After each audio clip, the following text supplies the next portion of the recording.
এই মুহূর্তে পাওয়া আজকের সর্বশেষ শীর্ষ সংবাদে আপনাকে স্বাগতম। প্রথমে জানিয়ে দেব সংবাদ শিরোনাম, পরে থাকবে বিস্তারিত।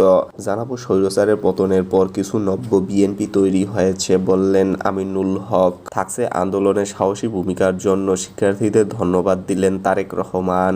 এবং আরও থাকছে ফরিদপুরে দুই গ্রুপের সংঘর্ষে আহত 15। শুনছিলেন সংবাদ শিরোনাম, এবারে বিস্তারিত। স্বৈরাচার শেখ হাসিনার সরকারের পতনের পর কিছু নব্য বিএনপি তৈরি হয়েছে বলে মন্তব্য করেছেন দলটির কেন্দ্রীয় ক্রীড়া বিষয়ক সম্পাদক ও ঢাকা মহানগর উত্তরের সদস্য সচিব আমিনুল হক। তিনি বলেন, এই নব্য বিএনপি হচ্ছে আওয়ামী প্রেতাত্মা। তারা বিভিন্ন জায়গায় দোকানপাট, মার্কেটে গিয়ে চাঁদাবাজি, লুটপাট, দখলদারি করার চেষ্টা করছে।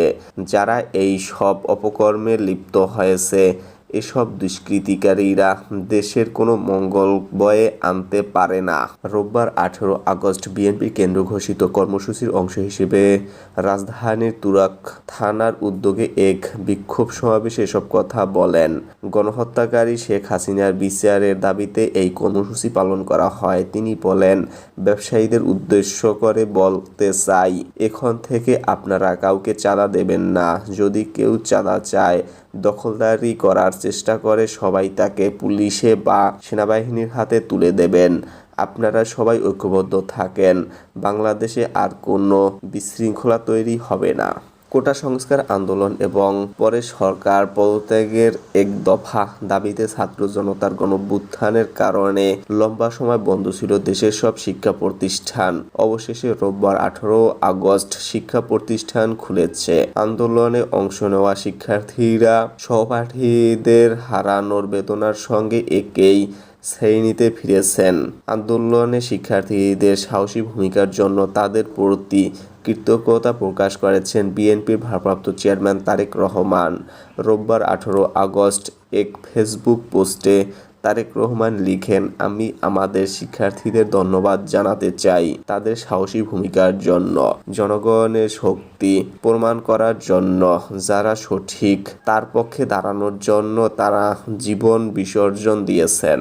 শিক্ষার্থীরা তার জন্য বড় অনুপ্রেরণা হয়ে উঠেছেন উল্লেখ করে তারেক রহমান যোগ করেন, আমি আপনাদের আবেগ এবং শক্তি দ্বারা অনুপ্রাণিত, যা একটি নতুন বাংলাদেশ গঠনে গুরুত্বপূর্ণ ভিত্তি হিসেবে কাজ করবে।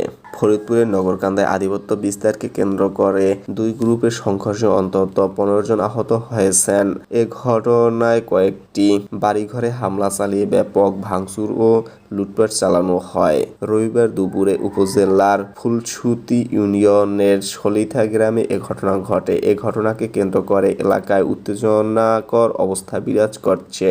এলাকাবাসী ও থানা সূত্রে জানা যায়, আধিপত্য বিস্তারকে কেন্দ্র করে সাবেক ইউপি মেম্বার রবিউল ইসলামের সাথে সালিথা গ্রামের এনায়েত হোসেনের বিরোধ চলে আসছিল। এরই জের ধরে রবিউল ইসলামের নেতৃত্বে এনায়েত হোসেনের বাড়িসহ বেশ কয়েকটি বাড়ি ঘরে হামলা চালানো হয়। পরে দুপক্ষের মাঝে শুরু হয় তুমুল সংঘর্ষ। ইটপাটকেল ও দেশীয় অস্ত্রের আঘাতে দুই পক্ষের অন্তত 15 জন আহত হয়েছেন। হামলার শিকার এনায়েত হোসেনের স্ত্রী ওহিদা আক্তার জানান, রবিউল মেম্বারের নেতৃত্বে তার দলবল আমাদের বসতবাড়িতে হামলা চালায়। এ সময় তারা আমাদের ঘরে থাকা স্বর্ণালংকার, নগদ টাকাসহ মূল্যবান জিনিসপত্র লুট করে নিয়ে যায়।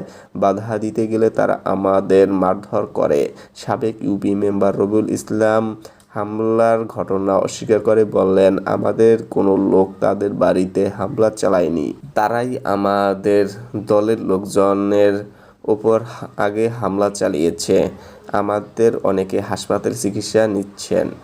নগরকান্দা থানার ভারপ্রাপ্ত কর্মকর্তা ওসি মোহাম্মদ আমিনুর রহমান বলেন, পুলিশ ঘটনাস্থলে উপস্থিত হয়ে পরিস্থিতি নিয়ন্ত্রণে আনে।